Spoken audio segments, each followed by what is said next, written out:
Welcome to How to Survive with Danielle and Kristine, the show that will teach you how to survive the things that could kill you. Like being attacked by a hippo, sinking in quicksand, or getting lost in the jungle. And the things that just make you wish you were dead. Like drinking too much at the company Christmas party, calling your spouse the wrong name, being lost in New York City. Oh, yeah. Ooh, I can't wait to get into today's episode. We better start the music. Yeah. We're such nerds. Holy shit. Ground is shaking under our feet. Mountains on fire, flooding in the street. Can't breathe the air, can't fight the feeling. Gobbling down Xanax ain't the way to be dealing. Gotta do better than just getting high. We gotta stick together if we're gonna survive. How to survive. How to survive. Hey, everyone. Welcome to How to Survive with Danielle and Kristine. I'm Kristine. I'm Danielle. You know what? What? I'd like to make a toast. You know why?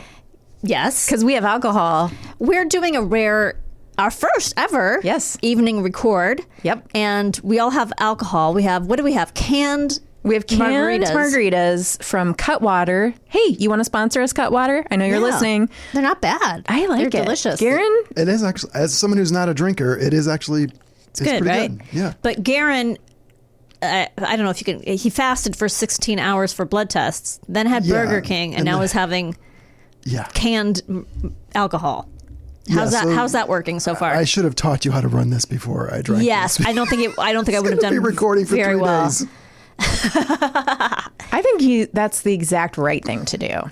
I think so. And you scheduled your blood test for the middle of the day? Is that what happened? Yeah, well, it's really hard to get into Quest diagnostics for stuff. So as soon as I saw one open, I'm like, there's a 210. I'm going to do it. And then you can't eat since the night before. Yeah. So you must have been purposely slept in as long as I could. Yeah, that's a good plan. And then got up and went. Yeah. I'm always hungry when I wake up. I was going to go right across the street to Starbucks, get a tea, get an Impossible sandwich, and be done. Yeah. Sold out all over town, the sandwiches. Oh.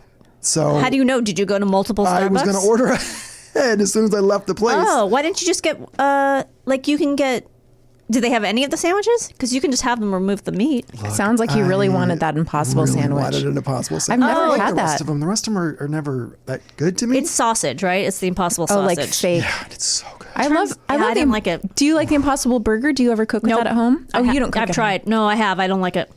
All right. I'm just switching glasses. You know what that means? You know what? I'm bearing down. Am I supposed to bear down right now? I don't think so. Are you about to give birth? Something's going to happen. Okay.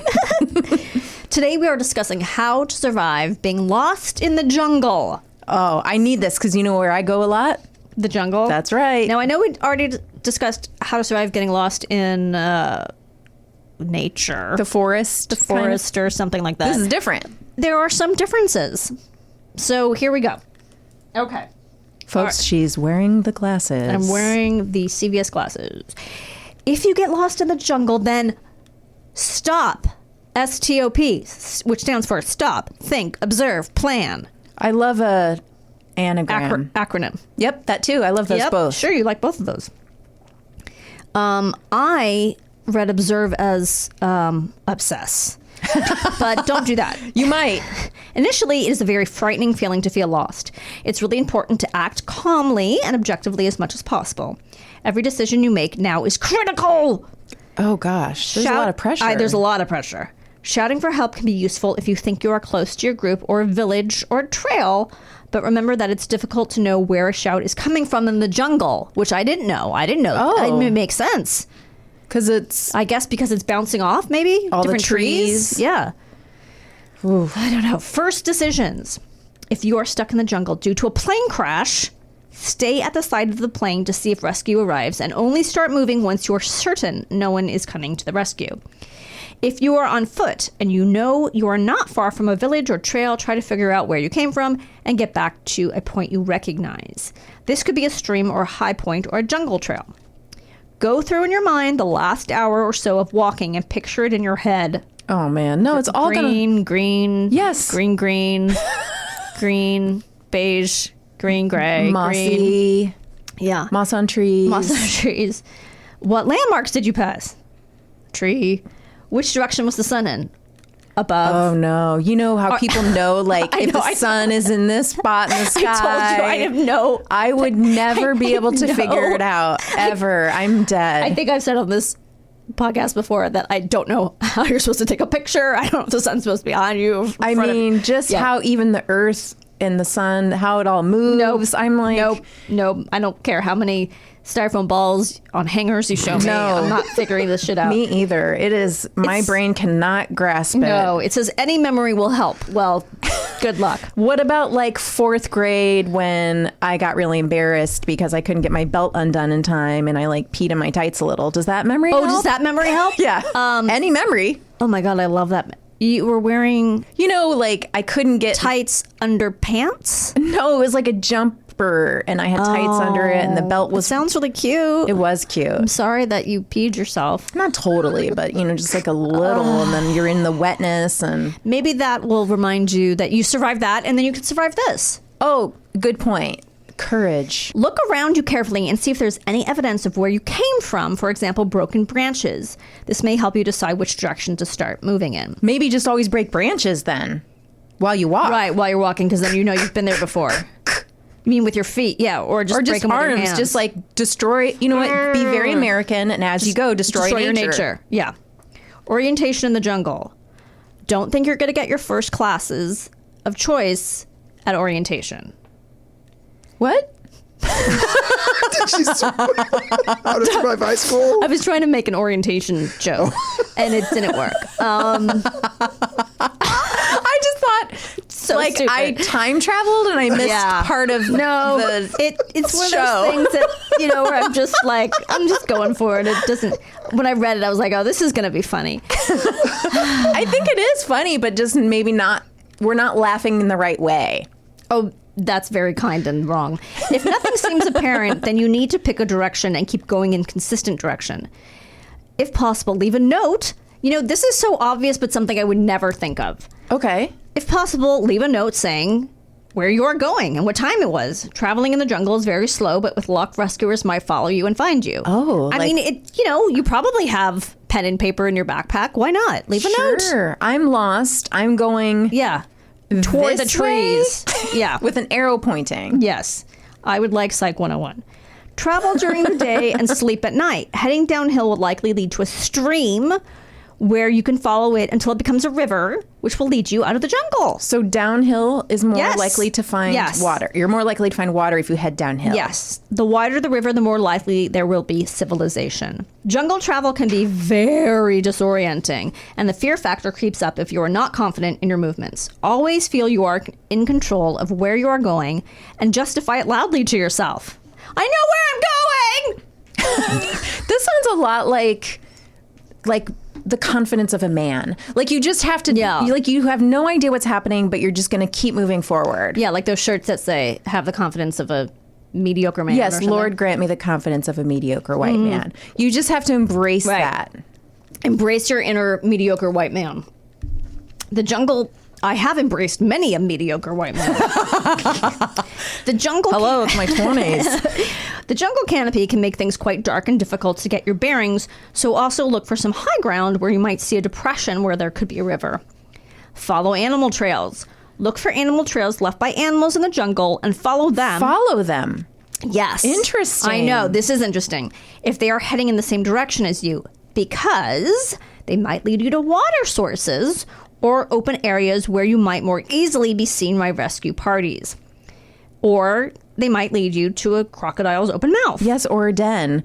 This is the first episode in which we are being told to follow an animal. I know, it's weird. But it does make... The thing about the water makes a lot of sense. It does. Because they're going to go to the water. I'm assuming they mean follow at a distance. Yeah, I don't think they mean like... Don't hop on the back of a hippo or something. That does sound fun, though. Doesn't it sound fun? Yes. I bet they feel so leathery, but also smooth. Yeah. Do you think they're aggressive though, right? Aren't hippos very aggressive? I think they kill people. They're hungry. Yeah. They're hungry. hungry twice, And right? they'll eat any marble that's in its way. Yeah. I think they're the most violent land animal. Oh, is that true? Yeah, they're horrifically dangerous. Oh, okay. Yeah. But yeah, so another reason to not hop on the back of them. Well, once you get on the back, they're fine. Oh, then they like And keep a pocket full of marbles. pocket full of marbles. I love that Clamoring, song. don't you? Oh, the old days. Clambering over fallen tree trunks is a very common way to have an accident. Try to avoid using your hands. Many plants will sting or prick you, if that makes sense. Establish your priorities to stay alive. These priorities are: find drinking water, build a shelter before nightfall, create a weapon or tool for making things, find a source of food.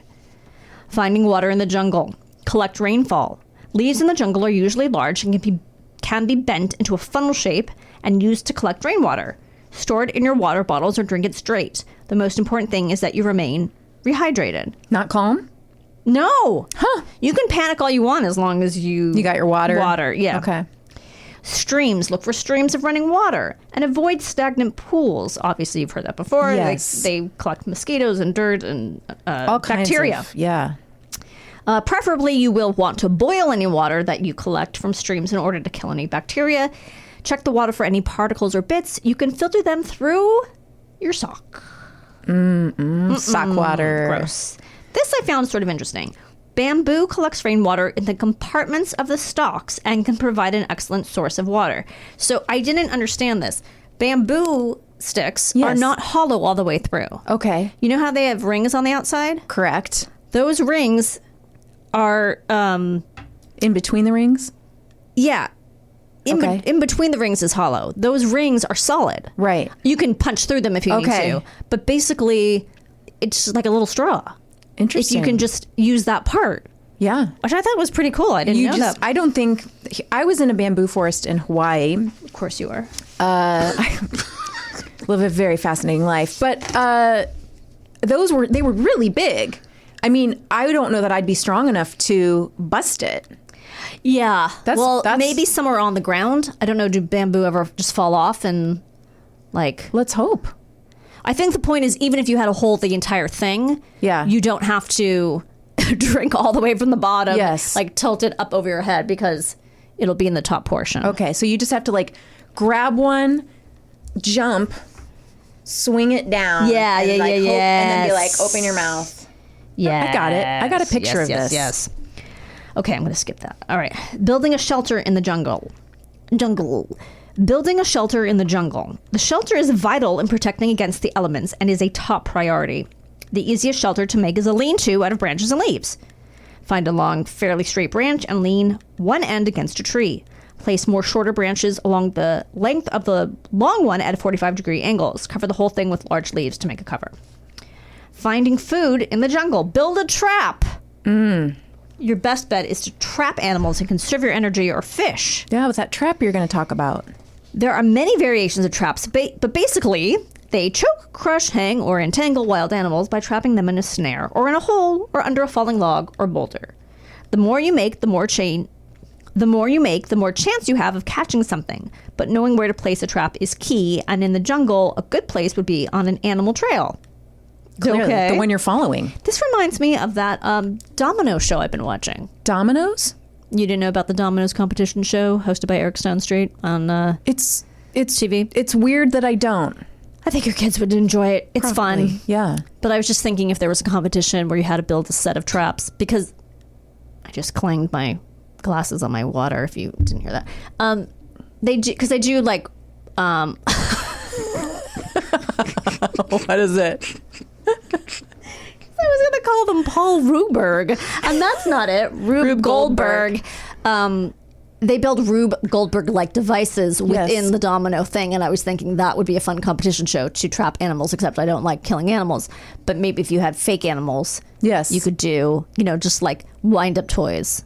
Well, it'd be a good challenge on Naked and Afraid. Yeah. To make a deadfall trap, you need a large rock, 2 sticks about the diameter of a C battery and 5 inches long. A C. Did you think I meant CEA? Out to SEA? sea. Yeah, no. And 5... Did you too, Garen? For a split second. Yes. Okay.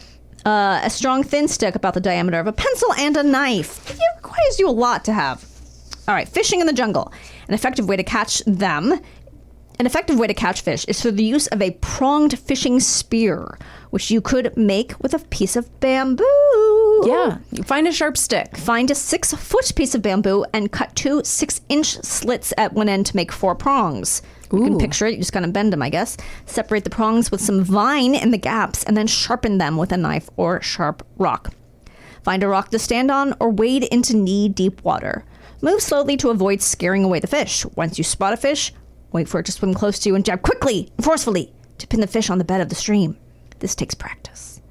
Okay, what are the main dangers in the jungle? Fallen trees, slippery rocks, sunstroke, sunburn, heat stroke, dehydration, mosquitoes. Mosquitoes? Mosquitoes. Mosquitoes. Oh, mosquitoes. Sorry. Oh, I thought it was some like weird toe fungus you got. Oh, I wish I were a little mosquito. You don't remember that song? No. Yeah, that's where it was coming from. I swear, I've had like 3 sips giggling. of alcohol. It's weird being at home all day and then coming in to do the show. My rhythm's off. Oh, I think it's right on. My Arcadian rhythm's off, not my circadian. What is it called? Circadian? Not my circadian, but my Arcadian. I can't. There are 2 of them? Yeah, I can't play Frogger. This is all gone to crap. All right. Okay. Falling. That's my favorite joke of all time. Is it? Of all time. But I 41 mean, years on it's a Earth. false premise. There are no Arcadian rhythms. I just made it up. It doesn't make any sense.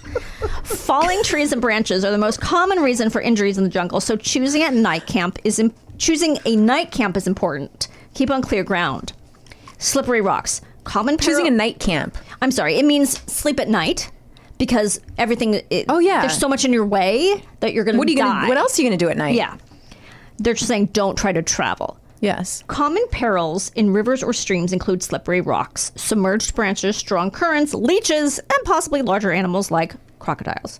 Keep footwear and clothes on and use a stick for balance.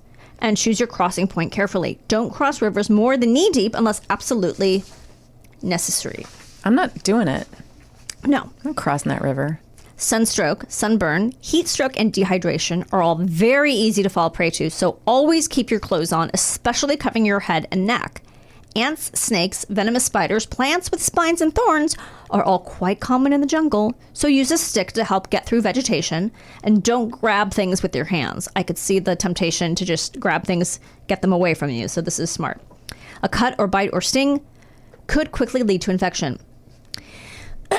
Mosquitoes spreading diseases like malaria, dengue, and yellow fever. Use repellent if possible, or rub mud on exposed skin to avoid bites. Ooh. I thought that was good, right? That's a really good tip. Yeah. And wear long sleeve shirts and trousers and a tie. Oh, I thought it said and a tie. I was like, this is quite a formal jungle. Listen, don't offend. You don't ever know who you're going to meet. Yes. And tie a shirt over your head to cover head so that it covers your shoulders. At night, use a mosquito net if you have one, or use sap from a camphor or eucalyptus tree. On your actual body? Yes. Are you ready for the story? I can't wait. It's a good one. This is the story of Yossi Ginsburg. Ringing any bells to anyone? It didn't to me. No. But it's a cool story. After completing his service in the Israeli Navy, Ginsburg, inspired by the book Papillon by Henry Scherer. Yes. Yes. I've never seen or read Papillon, but I knew it was about an escaped convict. That's all I knew. It's, I think, was made into a film with, the actor, Misery. James Caan? Maybe. It's very old, so maybe. Which detailed that author's experiences as an escaped convict, became determined to find Scherer, I'm guessing that's how you say it, and ask for his blessing to follow his footsteps. So that's how this all started. He was inspired by Papillon. Okay. In 1981, Ginsburg hitchhiked from Venezuela to Colombia, where he met Marcus Stam, a teacher from Switzerland, in the midst of his expeditions, and the pair became good friends and traveled together to La Paz, Bolivia. There, Ginsburg met Karl Ruprechter, a mysterious Austrian who claimed to be a geologist. Uh-oh. Ruprechter told Ginsburg that he was planning an expedition into the uncharted Amazon in Bolivia in search of gold in a remote indigenous Takana village. I'm getting like heebie-jeebie vibes. Yep. Now, this is the 80s, so maybe a lot less had been explored at that point. Ginsburg, that's our hero of the story, who sought out the opportunity to explore the unexplored areas of the Amazon, immediately joined Ruprechter in his journey, along with two of Ginsburg's new acquaintances, Marcus Stam, who we already mentioned, and Kevin Gale, an American photographer. So it's just like a ragtag team of guys who just met each other. Yeah, what could go wrong? The four of them, never having had prior contact with each other, delved into a Bolivian adventure seeking gold. 22-year-old Ginsburg and his two friends followed Ruprechter by plane to Apollo La Paz, and from there traveled down to a local village called Aceriamas. There, they restocked food and supplies. Then, according to Colonel stories about having visited an ancient indigenous village hidden deep within the rainforest, inhabited by quote-unquote primitives who had seen very few white men in their lifetime, the group began traveling up the Aceriamas River and across the mountains on their way there. Eventually, low on supplies, they had to eat monkeys. Oh, yeah, that's where it goes, quickly. There's a transition for you. Yeah. Whew, took a turn real fast. Stam, this is just the beginning. Stam refused to eat monkeys and inevitably grew physically weaker. Under these conditions, they decided to abandon their journey and return to Aceriamas. Good call. I think I might have done that before the monkey eating. Yeah, I think at the to eat monkeys or not monkeys, I would have been like, I think we're done here.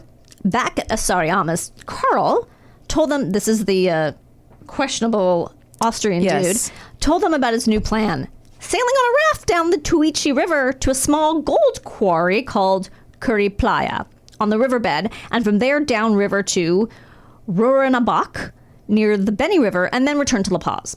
With the villagers' help, they built the raft, pursued their new route downriver, and arrived at the confluence of rivers Tuichi and Uparama. There, Ruprechter suddenly told them about San Pedro Canyon, a dangerous series of rapids, waterfalls, and boulders unsuitable for boating. And the fact that and also, by the way, I can't swim.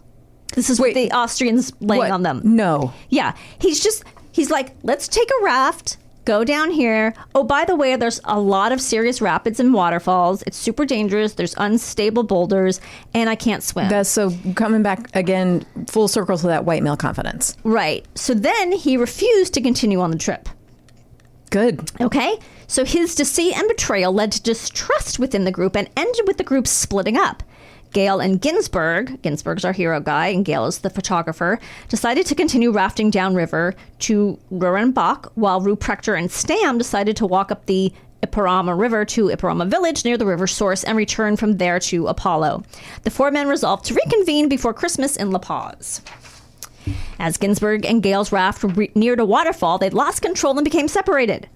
Gale made it to shore, but Ginsburg floated downriver and over the waterfall. He spent 4 days traveling upriver in search of Gale before finally coming to the realization that he was stranded alone in the jungle. I'm not sure why it took him 4 days to realize that. Sounds like someone needs a monkey. Someone needs some monkey food. Yeah.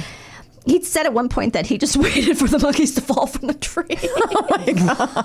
So he could eat them. Oh my God. Gale. It's a really bad vacation. Gale was rescued by local fishermen. After having been stranded for 5 days, back in the city of La Paz, he visited the Israeli and Austrian consulates to request their help preparing rescue missions for his friends, right? Because one guy's Israeli, the other guy's Austrian. I'm not sure what Stam was. Gale was informed by the authorities at the Austrian consulate that Ruprechter was actually an Austrian criminal wanted by Interpol. Okay. Yeah. So I'm thinking, they don't say how old he was, but I'm thinking... Yes. Nazi, because the Nazis went to South America after the war, but he would have been, quite old. Anyway, Ginsburg spent the next 3 weeks lost in an uncharted part of the Amazon. He survived completely alone in nature on the edge of his life. Whoa. In the second week, there were floods in the area and Ginsburg almost drowned. He sank into a bog twice. For the subsequent 5 days, Ginsburg had no food but what he found, and his foot began to rot from fungi. No. According to Ginsburg, he had hallucinations of a woman with whom he slept each night. Good for him. I mean, at least he had something. Yes. It was a monkey corpse. But he named her Sally, and He faced attacks from wild boar, the constant threat of poisonous snakes, termite bites, and on the 6th night, alone in the jungle, a hungry jaguar. No. One night, Yossi had been asleep when he was awoken by rustling and woke up face to face with a jaguar. He grabbed a can of mosquito repellent and a lighter and improvised a flamethrower. That's pretty smart. Yossi said, I learnt the trick from a James Bond movie. No way. In case you're wondering, it was Roger Moore as 007 in Live and Let Die. That's great. He said, there were chunks of exposed flesh. I couldn't take the pain. I dragged myself to a tree full of fire ants and shook it on my head. The waves of pain and adrenaline distracted me from my feet. No. His feet were rotting off. I mean, that would not be anything that would ever occur to me. Yeah. To want fire ants on my head, but hey, go figure. He also discovered worms embedded under his skin. Nope. And impaled his rectum on a broken stick after sliding down a mud slope. Stop. No, that was a good thing that happened. That was fun. That was the good. It distracted him from his rotting foot. Oh, no, that distracted him from the fire ants. The fire ants distracted him from his foot. One morning, Yossi woke up with aches and pains all over his body, only to realize he had spent the night on a termite nest. Oh, my God. Oh, just some aches and pains? Ginsburg made his way back to the river and met Gail, along with indigenous people who had organized a search and rescue mission led by Abelardo Tico Tudela. They found Ginsburg 3 days into their search, 3 weeks after Ginsburg was first declared missing. Holy cow. Ginsburg spent the 3 months following his rescue recovering in hospital. Ruprechter and Stam did not return to La Paz. Despite attempts by several rescue missions, they were never found. Ginsburg's survival story was enacted in the 2017 psychological thriller Jungle. Oh, I want to watch it. Starring Daniel Radcliffe as Yossi Ginsburg. No way. Yes. Did you watch it? I have not. Anyway, that is... Yes, sorry. No, you go ahead. Well, that's how to survive in the jungle of America. But that was how to survive in the jungle. I feel much more prepared. There's some good tips in there. I like the mud. Yes, the mud was great. And also, I would imagine, sunblock. Oh, yeah. Right? And leaving stuff like the breaking of the sticks. Yes. Leaving a note. Leaving a note. Have some things in your bag that you can use. Have some protection. Yeah. Have matches. Well, yes. You know, have things at the ready. Have the marbles for the rhinos. No, the hippos. The hippos. Yes. Keep marbles with you at all times. It's going to weigh your bag down a little bit. Yeah. But you're going to thank yourself in the end that you brought those marbles. You're going to be so happy to have those marbles. Yeah. Thank you, Danielle. You're welcome. And we'll be right back with our guest. So exciting. After this. Welcome back to How to Survive with Danielle and Kristine. Hey, Danielle. Hey, Kristine. I'm pretty excited right now. Because? Well, I have alcohol, and we don't usually drink on the show. No, it's super weird. It's fun. Garen's joining us. He's a new drinker. Yeah, he said he started drinking during the pandemic. Yeah. Which I think is a healthy life choice. No, I'm proud of him for that. Perfect time. I mean, we have a new podcaster in the studio. As our guest. Grace from The Antidote. You're going to tell us more, Danielle. Yes, because you have the official introduction. Yes, I do, which I feel very official doing, Grace. You should. Thank you. Grace Edwards is a writer, actor, producer, and host of The Antidote podcast alongside Annie Obi. I was going to do it.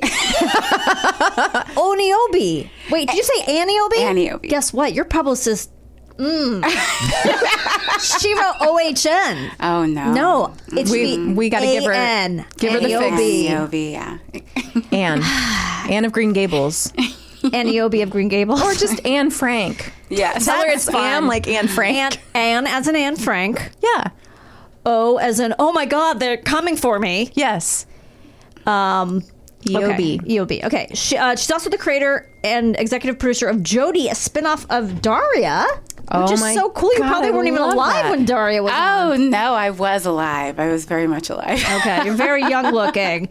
And you're currently a writer and co-EP of the upcoming Netflix series Survival of the Thickest. And who is the star of Survival of the Thickest? The wonderful Michelle Buteau is the star. She's so funny. She's a stand-up actress, host of The Circle on Netflix. Yes. I could sit here and talk about how wonderful she is all day. But we're here to talk about how wonderful you are. Yes. Thank you. So the first half of the show, we discussed how to survive the jungle and Lost in the Jungle. We got some good tips. We did. Oh my God, I'm going to have to listen. You do. Yes. And now with Grace, we're going to discuss how to survive getting lost in the city. So this story was when I was very young. I was an intern. Okay. Living in New York. I was living with my aunt who was living in Brooklyn. And, I was really feeling myself. I was like working at this production company, like on Broadway. Like, wow. I had just like graduated with a theater degree. And I'm just like, look, I'm on Broadway already. Yep. And I was like, oh my God. And, I studied acting at University of Michigan. And then I was just like, you know what's going to happen? I'm going to just be walking in the halls and they're going to be like, you. I was so dumb. I was like, I'm going to get discovered at work. I was just like, no, girl, nobody ever asked you to act in anything. Are you a musical theater person? I do love musical theater. But can you sing I can or sing. dance? I can sing and dance, but not good enough to be on Broadway. Right, okay. So I was trying to like do like straight theater. And I could do stuff like ragtime where it's just like ragtime. And then like you just like walk from one end of the stage to the other and like period clothes. I could do that. But if you're asking me to do like a shuffle ball change, like tap, like I can't do all that. I like that your whole talent is I can do ragtime. Yes, that's it. That's about all I'm qualified to do. God. So I was really excited. So, but I was broke. It was like a paid internship. I was staying with my aunt in Brooklyn, and so I needed some extra money. She wasn't charging me rent or anything, but I was going to say, if you have free rent in New York, you're already ahead of the game. Yes, but it didn't last very long. But I was only making $200 a week before taxes. Oh my God. So I'm just like, okay, I understand I don't have any rent, but like, by the time I pay my cell phone bill and like a bagel, and then at that time I was not partying yet. I was very lame. So I just wanted the extra money to go to TKTS and get cheap movie, cheap Broadway tickets, play tickets. So I was just like, so the place I was working is called Dodger Stage Holding. And they were doing 42nd Street on Broadway at the time and Urinetown on Broadway. And so they also had a space in the Times Square Visitor Center, which was like about 6 blocks away, where they would sell like T-shirts and CDs. Like this was the early 2000s, y'all. So they had CDs still. And, little knickknacks from the show or whatever that used to be very expensive, like $45 T-shirts for a Broadway show. So I was getting paid like $10 an hour there. So I would do a couple hours every. So people who couldn't afford to go to the show would just buy the merch? No, I don't know what it was for, so because weird. You would think that people just bought the merch at the show. Yeah. But I feel like, I guess people would, we didn't have a lot of customers. It was not very practical. In fact, this one girl who lived on Staten Island, she used to steal, and I think she used to blame it on me because I'm black. But anyway, that's a long story. That's a whole other situation. Next episode. But, anyway, so how to survive white people in New York. I know, it's just like, because the lady who ran the thing, she's like, we're short again. I was just like, I don't know what to tell you. I'm not stealing. It's this other girl from Staten Island, I promise. Because we were the only 2 people that worked there. And I was like, I could tell you that my immigrant parents instilled in me do not steal. So I was not the one stealing. Anyway, her bad karma will catch up with her, but whatever. Probably already has. Anyway, so I was at work one day, and all of a sudden the lights go out. Okay. I look outside, Times Square is dark. I was just like, what is happening? And it was still the daytime, but it was like eerie. Everything had gone down. Yeah. So I had a cell phone, but it was like, a Razor, like a pink Razor. I had a pink Razor phone. And so my mom called me from Michigan, and she's just like, oh, our power went out. I was like, your power went out in Michigan? Whoa. And the power's out in here? And this happened in 2003. Oh, so you're on high alert. So I had already been scared about living in New York, because I had seen 9/11. Yes. Like I was watching the Today Show when I saw the plane go in, and I saw the second plane go in, and so in 2003, like it was still fresh on our brains, like that threat of terrorism. So I started freaking out because I was just like, oh shit, like how is it no power in Michigan and no power here? And then you remember back then you didn't have the internet on your phone. Right. So before, like right now, I would run straight to Twitter, like, what is going on? Or go to CNN.com, what is going on? And I had no idea what was going on. And there's no TVs. Right. Because the power's power. Right. And so I'm freaking out because I had just been in New York for like a week at this point. Oh, seriously? Yes. Oh. Wow. So I had just been in New York for like a week at this point. And so I didn't know how to get back other than on the train. But the train wasn't working because there was no power. Ooh. The train works on electricity. Right. So I'm like, holy shit, what am I going to do? Luckily, I had this other coworker, like the supervisor or whatever, and she was just like, okay, I think we have to walk home. And I was just like, I don't know. I can't walk to Brooklyn. Like, and my aunt lived in deeper Brooklyn, like Flatbush area. And so I was just like, there's no way I can walk to Flatbush. And she's like, okay, well, I live in Astoria, so you could come home with me. Okay. And so we're walking, and I had on these sandals that my dad had just bought me from Barbados. And they were leather, like raw leather sandals. Okay. Very cute, but only meant for you to walk up the stairs of the train, get to your office, walk down the stairs of your train, and then walk from the train to home. Right. So it was not set up to walk. These were not blackout shoes. 5 miles or however many miles I ended up walking that day. And then so I remember hearing stories later about, oh my God, all the bars were open and they were like drinking and they were passing out free food and ice cream to people because it was going to go bad because there was the fridge. I didn't see none of that. No. I just saw a bunch of people. We were all freaked out, like, what is going on? What is happening? And so we're walking through the streets, and then we finally get to the Queensboro Bridge, which links Manhattan and Queens. And then I just remember the panic of like, oh shit, I'm gonna die on this bridge. That's what they're gonna do. That's what the terrorists are gonna do. They're gonna draw us out to this bridge. They're gonna bomb the bridge. And then, they probably got drones up there just waiting for us to get on the bridge so we could bomb the bridge. It was all a mass conspiracy. Because there was all these stories before that, like, oh, the terrorists, they want to blow up the subway, like in between the lines that like you're the most at risk when you're in between Brooklyn and Manhattan because they want to blow up the subway in the middle, so it like messes up the tubes. That. Yeah, these are the stories that were going around. So I was just like, they're driving us on the bridge and they're gonna bomb this bridge. My God. And I was just like, oh my God, like, because we were still in that really dark mindset because of 9/11. So I remember. Was it dark yet? Was it nighttime? Not yet. And you were walking with your supervisor. Yeah. I was. She was so kind to let me come, but like also I think I was irritating her too because I had my messed up sandals on, and so I couldn't walk fast. And I think she, especially when we got on the bridge, I think she was thinking it too. Like neither of us said it to each other. Oh, okay. Like. You don't want to make it real. Yeah, like, oh, they're driving us out on the bridge so they could destroy the bridge. Oh, my God. So I was just like, so you could tell that she was trying to get across the bridge as fast as possible. And then I was like all like messed up. And eventually I told her, I was like, you could walk ahead of me. I just, or whatever, as long as I could still see you, okay, right. We're good, or whatever. So, we were walking across the bridge. My feet are bleeding at this point. Oh, my God. No. And then you just could see, like, it was so tense. It was like the most tension I've ever felt, maybe other than the day after Trump got elected in 2016. I was also in New York, and that was also a super tense day.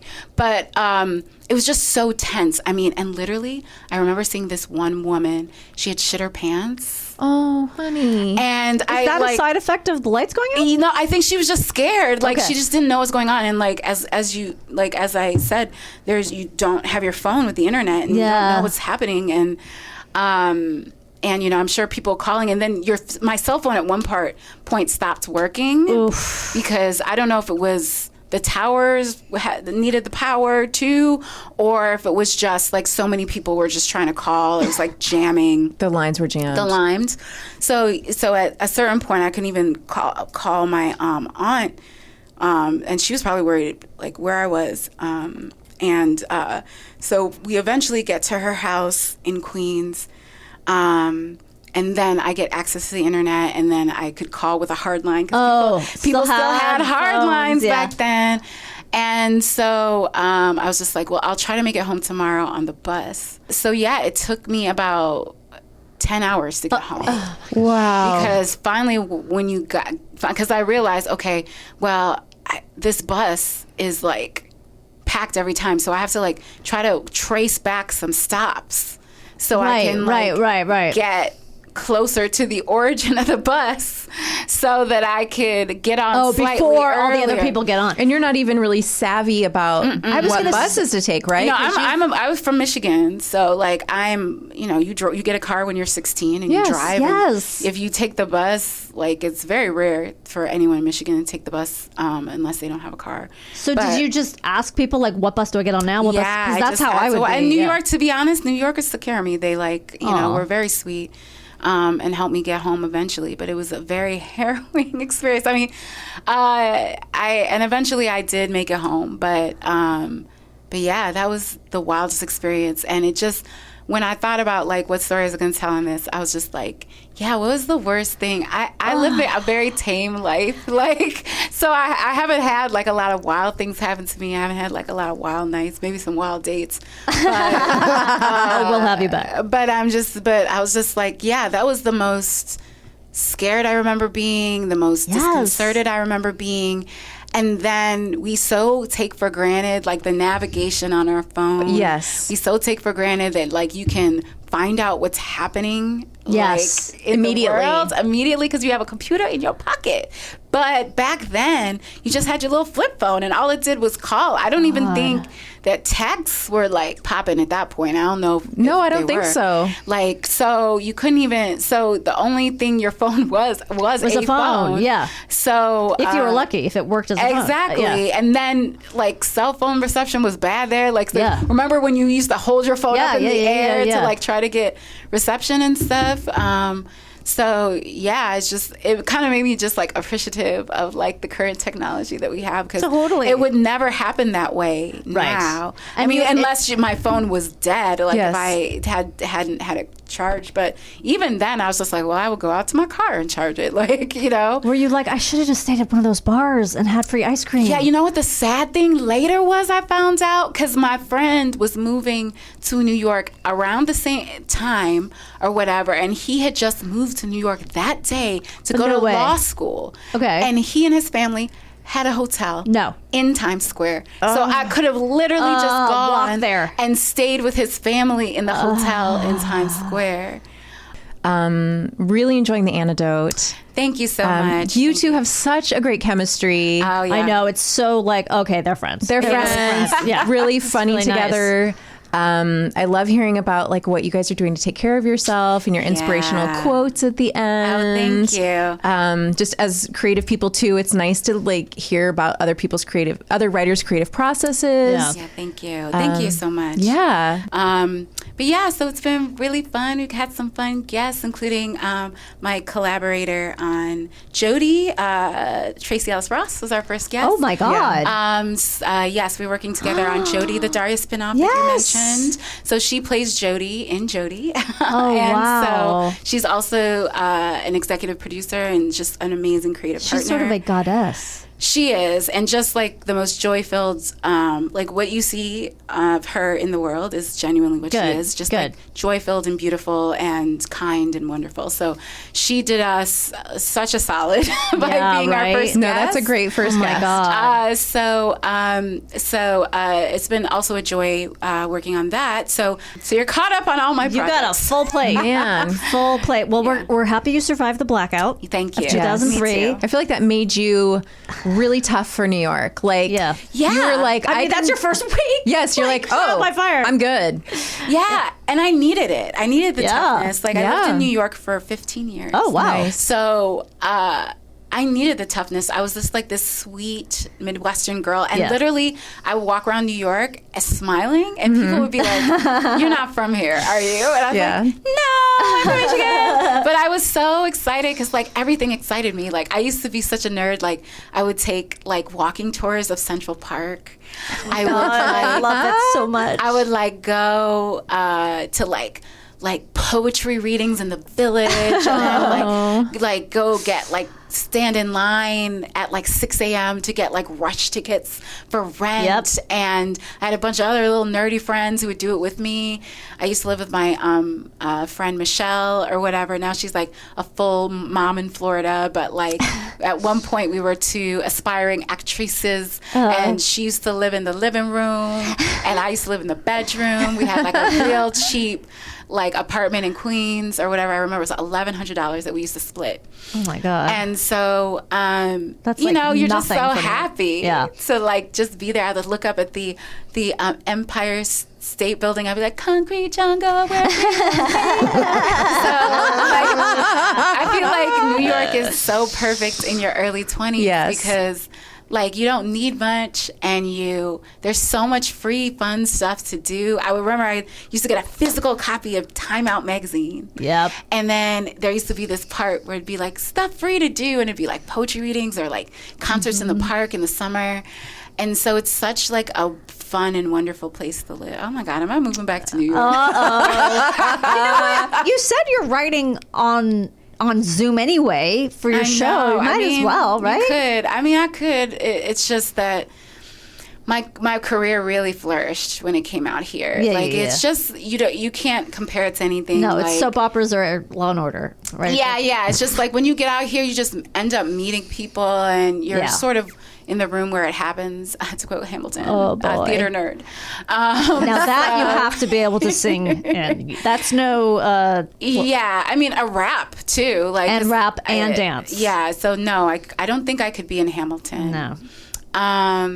Sadly, but I someday maybe something else. Oh my God. Well, thank you so much, Grace, for taking the time, and I know you're a super busy lady, super busy, and coming and being on our show. We really appreciate it. This is a great story, and also like you guys really provide a service. Like not only the podcast, like funny, like I learned tips. Like I'm scared of danger. I was telling y'all I'm scared of danger, and I like to prepare for every scenario. Like even in my current apartment, I was just like, okay, I can't, because of the earthquakes, I can't have anyone living over me. So I need to be on the top floor so that if everything comes crashing down, I'm on the top. I mean, and they sway. I love the way your brain works. Yeah. It's very familiar to me. So I'm just saying, like, you know, I learned about your collapsed building thing that you got to stick near the wall. Yes. You got to stick near the wall. Don't go in the middle. You got to spit to know which way. Yes. Isn't that great? You know what I'm saying? And I was like, these are great tips, just in case the big one does come. That's right. My building is not able to sustain it. No, don't. But I can figure out how to get out. We've got all kinds of ways to keep you safe in California. Yeah, so. and all sorts of ways to scare you. That's true as well. And again, thank you so much. And we will be right back with What Did We Learn Today? Kristine? Yes. Are you ready to learn what we learned this week? I want to learn more. All right. If you're lost in the jungle. If you've had too many margaritas. Then stop, think, observe, don't obsess, and plan. Be like a man. Exaggerated confidence. Ungainly as it is, the hippopotamus is the world's deadliest large land mammal, killing an estimated 500 people per year in Africa. That's a lot of people. That is so many. They should kill all the hippos. No, not hippos. Hippos are... You're just sorry, I'm laughing so hard at something I said. No, I love it. Hippos are aggressive creatures, and they have very sharp teeth. And you would not want to get stuck under one. At up to 2,750 kilograms, they can crush a human to death. Whatever that means. Kilograms, Jesus. That could be 5 pounds. Big. For what all I know. Isn't that how much salt's in a serving of pretzels? Yes. You can get fresh water from bamboo. I know. You told me. Drink your coffee. Drink your coffee. Anything and everything in the jungle can kill you. The 1973 film version of Papillon starred Steve McQueen and Dustin Hoffman. Steve McQueen. I got that so wrong. James Caan? Steve McQueen is rolling in his grave. That's really off. I'll say. Unless you were thinking of Dustin Hoffman and that made you think of James Caan, which is somewhat more... I'm sorry. parallel. I'm sorry, dead Steve McQueen. And living James Caan. Yeah. Have you seen him on Twitter? Yeah. End of tweet.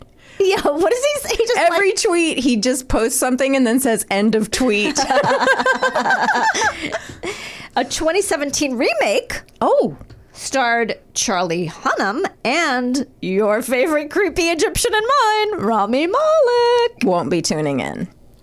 So I would like to share a letter from one of our listeners. Love it. This is from Carrie Leal, and she is going to talk about black ice. Okay. You ready? Yes. I was listening to this week's episode about car accidents. You mentioned black ice. That's from a while back. Sure. It reminded me of something that happened to me. I live in Texas, and growing up, I hated being asked all the stupid stereotypical questions from my northern relatives. People think we all live in the country or on ranches and are cowboys and hillbillies, and sadly, this story won't help any. One thing that is true about Texans is that we cannot handle ice and snow. We get it so rarely that we aren't taught how to deal with it, and we don't have the proper equipment to make the road safe. We also get black ice, which are thin, icy patches on the road that you can't really see, causing many accidents. In my early 20s, I worked for Enterprise Rent-A-Car, and one of the branches I ran was in Fairfield, Texas, which is about halfway between Dallas and Houston. We had a bad ice storm, and I skidded into a ditch. My car was leaning so far sideways that if I were to take my seatbelt off, I would have fallen into the passenger side door. Oh, my God. I wasn't hurt. That's good. So I didn't call 911, and anyone I knew who could help me was too far away. Fortunately, 3 different guys in trucks stopped. One of them was a coworker who recognized my car and stopped but didn't really know what to do. The other 2 guys were discussing what equipment they had. I heard one guy say, "I got a rope," and the others say, "I got a winch." And does anybody know here what a winch is? I thought it's like a pulley. Oh, it's like you roll it. I think. Okay. Yeah. And they told me to sit tight and that I'd be out in no time. They somehow tied the rope to my bumper and pulled me out. I expected the guys to come ask me for money, but they simply drove away, asking for nothing. Later that day, a woman came into my office to rent a car. She told me her husband lived for days like this. So he can drive around in his big truck and pull people out of ditches and such who had issues with the ice just like me. I'm not sure if it was specifically her husband who had saved me, but I found out that was a hobby of many men in that area. Okay. It's not that they know about driving in ice any more than I did. They just drive these giant cowboy trucks that are so heavy they don't slip as much and can get out of any ditch, mud, or whatever. Thanks for all the life-saving info and bad mood-curing humor. Aww. You guys are great. That's so sweet. And I love that there are people who just drive around looking for people stuck in ditches. It's nice. That's fantastic. Yeah, we need guys like that. Yeah. Just the helpers. Did you see that thing on the news this week? I don't think I did. I think it was Florida. A person was driving and she started drifting diagonally across traffic. Okay. And a woman got out of her car and ran to the car because it was obviously the car was doing something. This is like heavy traffic.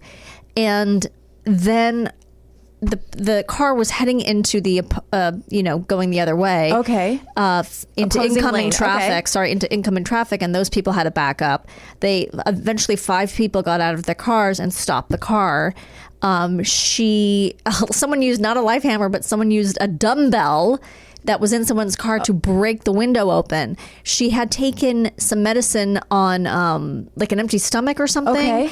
And was in prep for a procedure or a test. And they saved her life. They saved everyone else's life. It turned out the first woman who got out of the car knew that woman. No way. Somehow worked with her or something. You should watch the video. It's all over the internet. It's fascinating. She had just lost consciousness. She lost consciousness, yeah. But it must have been going pretty slow if she could. It is slow. They could run after the car. It was slow, which was, I think, what tipped people off that something was like, oh, there's something wrong going on here because she's just diagonally drifting across a major stoplight. Yeah. So, yeah, you should look at it. I want to see that. It was very heroic. I love when people help other people. And then other people are just like, using their body weight to stop the car. Then they eventually led it into a 7-Eleven parking lot or something. Yeah, got her help. Wonderful. Yep. We have to help each other, you guys. I know it. Well, isn't this us helping? Yes. Our show? This show is how we help. That's right. Okay, it's time to go. Listen. This has been great. As always, remember, remain calm. Hey, everybody. We'd love to hear from you on the social media at Pod How to Survive on Twitter and Instagram. And also, you can send us an email, podcasthowtosurvive@gmail.com. We'd love to hear your survival stories or just say hello. All right. Talk to you later.